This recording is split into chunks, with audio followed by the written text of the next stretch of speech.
Assalamualaikum warahmatullahi wabarakatuh. Nama saya Dinda Vika Deminda dari Program Studi Pendidikan Guru Sekolah Dasar Fakultas Ilmu Keguruan dan Ilmu Pendidikan Universitas Muhammadiyah Profesor Dr. Hamka.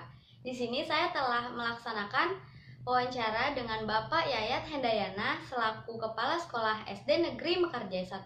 Wawancara ini dilaksanakan guna memenuhi tugas kuliah PLP 1 yaitu pengenalan lapangan persekolahan.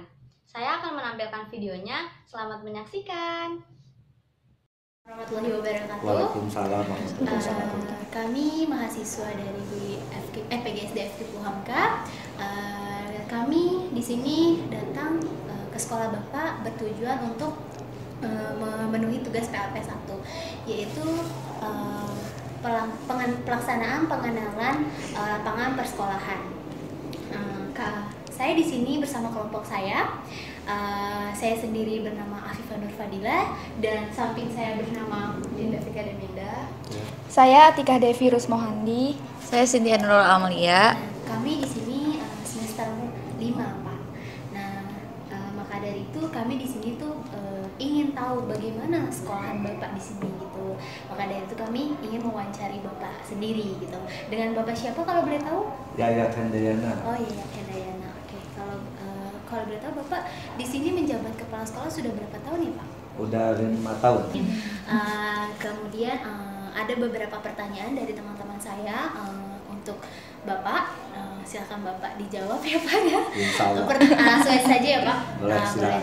Silakan dimulai. Ya, ini di sini pertanyaan pertama, bagaimana kultur di sekolah ini dalam penerimaan siswa baru, Pak? Kultur penerima siswa baru di sini kita pembuatan kepanitiaan yang terdiri dari guru-guru yang menjadi kepanitiaan. Penerimaan karena dibatasi dari Kota Depok itu maksimal 32. Kita menerima di sekolah ini 4 kelas ya dengan jumlah 128. Itu setiap kelasnya itu, Pak, dibagi 32 itu hanya dari lingkungan sini atau Sekota Depok.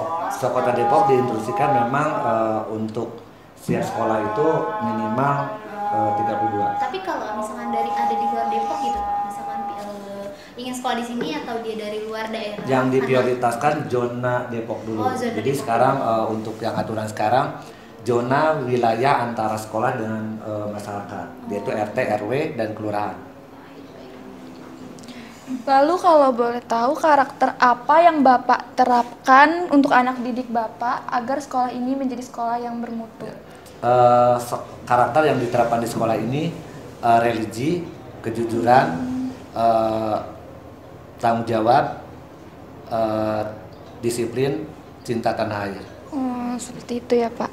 Lalu kurikulum apa yang Bapak gunakan saat ini untuk sekolah ini? Kurikulum sampai saat ini sudah memakai kurikulum ke-13. Lalu siapa saja yang terlibat dalam penyusunan kurikulum di sekolah ini, Pak? Tiap tahun kita membuat kurikulum yang dilibatkan guru, ada tim TPRK ya, tim pengembang kurikulum, guru, orang tua, komite. Ya, itu yang dilibatkan di dalam pembuatan kurikulum. Dalam kurikulum itu ada hambatannya nggak, tidak sih? Dalam pelaksanaan di kelasnya itu? Untuk tahun ini aja, untuk tahun ini ada hambatan karena ada perubahan, yaitu dari adanya COVID.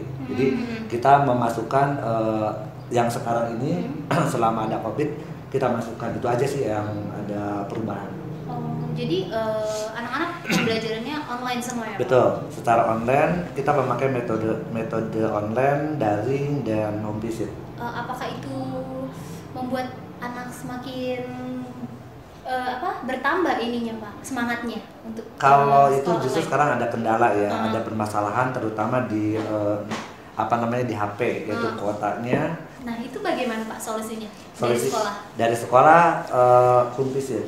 Jadi untuk kita membuat jaringan atau jaringan berapa persen anak yang tidak memiliki HP handphone. ya langsung bisa diadakan kunjungan ke rumah.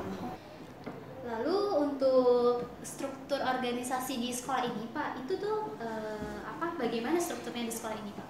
Struktur organisasi yang ada di sekolah, kepala sekolah membuat menginstruksi atau memberikan tugas kepada guru, tugas mengajar dari kelas 1 sampai kelas 6. Dan diberikan tugas tambahan yaitu untuk administrasi, yaitu membantu pembuatan seperti bagian kurikulum, bagian kesiswaan, bagian pramuka, bagian UKS sesuai dengan tupoksinya yang sudah diberikan tugas tambahan. Oh, seperti sudah dikasih tahu kerja-kerjanya ya Pak? Betul, jadi memang ada bagian-bagiannya yang sudah yang diberikan tugas tambahan. Tapi tidak semua guru, tidak semua, karena kan cuma ada beberapa yang ada di struktur aja seperti yaitu tadi kesiswaan, pramuka, UKS, perpustakaan. Walaupun memang di SD belum ada tenaga pustaka, tapi tetap kita melibatkan guru yang ada. Dalam pemilihan struktur organisasi dilakukan dalam berapa tahun sekali Pak? Karena periode kepala sekolah itu 4 tahun, ya tergantung dari lamanya jabatan di sini. Tapi ada untuk penambahan orangnya gitu Pak dalam satu organisasinya? Itu tergantung kebutuhannya. Berapa sih Pak di jumlah tenaga pendidik yang ada di sekolah ini? Jumlah pendidik jumlah pendidiknya ada 28, PNS ada 12, honornya ada 11, ada tenaga operator 4 orang, guru eskul bahasa Inggris 2 orang. Jadi jumlah dengan penjaga sekolah itu totalnya 33. Apakah lulusan pendidik ini tuh lulusan Insya Allah semuanya udah PGSD, udah S1 dan S2. Untuk ini Pak, anak-anak di kelas itu Bapak di sekolah ini tuh ada anak ABK atau tidak? Kalau ABK di kategori anak ABK itu kan seluruhnya sebenarnya ada, tapi insya Allah di sini nggak ada. Oh belum ada. Belum ada. Selanjutnya ada pertanyaan, bagaimana dengan peraturan dan tata tertib yang ada di sekolah ini? Bagaimana Bapak mengimplementasikannya?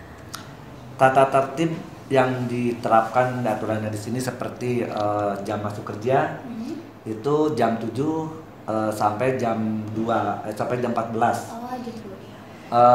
Siswa begitu juga sama, jam masuk kerja, jam masuk kelas itu dari jam 7 sampai jam 12, dan ada shift kedua yaitu kelas yang siang itu dari jam 12.30 sampai jam 5.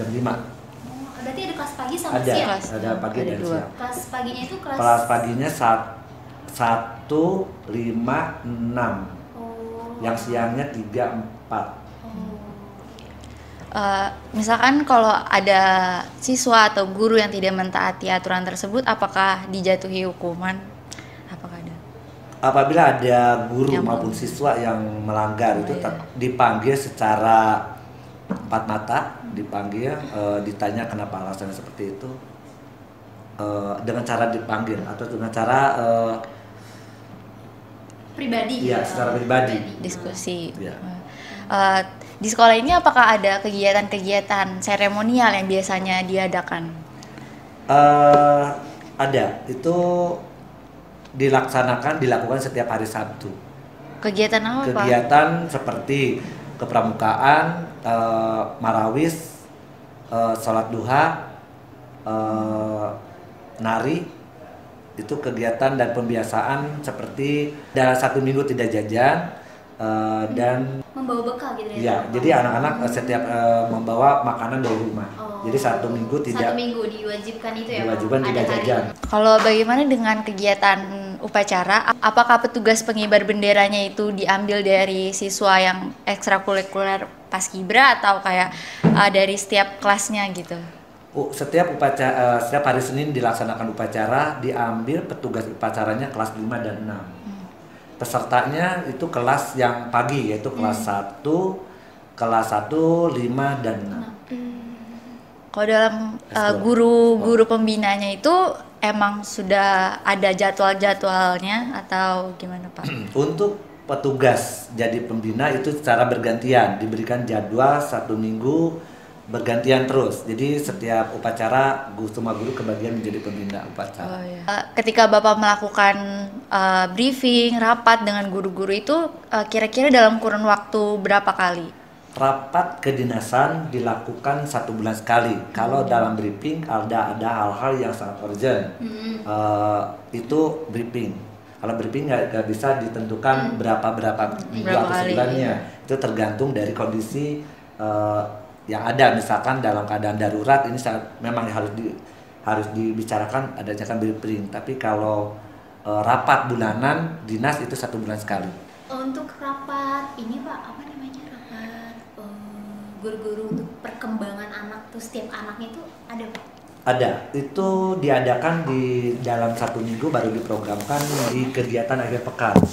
Jadi kegiatan akhir pekan itu jatuhnya di hari Sabtu diadakan diskusi, yaitu pembahasan tentang administrasi di minggu ke-1, minggu ke-2, minggu ke-3 itu tentang administrasi, di minggu ke-4 bebas dalam artian di sini sharing, sharing antara teman dengan teman, antara guru dengan kepala sekolah. Itu semuanya dibicarakan di dalam kegiatan tersebut. Selanjutnya Pak, kegiatan ekstrakurikuler apa saja yang tersedia di sekolah ini Pak? Kegiatan ekstrakurikuler yang sudah dilaksanakan selama saya di sini itu ada ekstrakurikuler pramuka, ekstrakurikuler marawis, ekstrakurikuler nari, ekstrakurikuler di olahraga. Olahraganya memang cuma dipilih, yaitu catur, ekstrakurikuler MIPA. Kalau untuk kegiatan ekstrakurikuler itu sendiri ada nggak sih Pak yang memang diwajibkan untuk diikuti oleh seluruh siswa? Yang wajib di dalam ekstrakurikuler yang ada di rapot itu pramuka. Oh, pramuka. Pramuka dan bahasa Inggris. Oh, itu wajib. Itu wajib bahasa Inggris. Yang wajibnya bahasa Inggrisnya. Gitu. Jadi bahasa Inggris sekarang dijadikan eskul. Ada beberapa kegiatan ekstrakurikuler. Di sekolah ini tuh sering mengikuti lomba akademik maupun non akademik nggak sih Pak? Ya, tetap itu dilaksanakan setahun sekali itu di akademiknya itu MIPA matematika dan IPA. Iya. Nah, kalau di non akademiknya itu di O2SN. Yang mengikuti lomba-lomba seperti MIPA itu dipilih atau? Karena di sini sudah ada eskul MIPA, jadi anak yang sudah terpilih, jadi udah bagiannya. Tapi kalau di O2SN itu diambil dari kelas 4-5 siswanya. Oh gitu. Apakah ada kegiatan pembiasaan yang dilakukan di sekolah ini? Pembiasaan dilakukan pagi-pagi menyambut siswa, terus dengan membaca sebelum belajar, menghafal tapis ya. Membacaan tapis, terus lagu-lagu nasional, itu pembiasaan yang rutin dilakukan tiap pagi. Dipimpin oleh wali kelasnya masing-masing. Ini untuk akreditasi sekolahnya apa Pak? Akreditasinya A. Untuk fasilitas di sekolah ini Pak, apakah sudah memadai? Fasilitas insya Allah semua kelas sudah menggunakan seperti laptop, Infokus, semua sudah ada terpenuhi di kelas masing-masing. Jadi guru semua udah menggunakan Infokus dalam pembelajaran di kelas. Sudah cukup Pak pertanyaannya mungkin dari kami ya. Mungkin lama ya Pak ya. Mohon maaf sekali kalau cukup. lama. Kami sebagai mahasiswa UHAMK, saya mengucapkan banyak-banyak terima kasih kepada Bapak karena kami sudah diizinkan untuk mewawancari Bapak, pada Bapak sibuk sekali. Terus mungkin dari kami hanya doa yang bisa kami lakukan untuk Bapak karena sudah banyak membantu kami. Itu saja dari kami, kurangnya mohon maaf ya Bapak karena sudah mengganggu waktunya. Wassalamualaikum warahmatullahi wabarakatuh.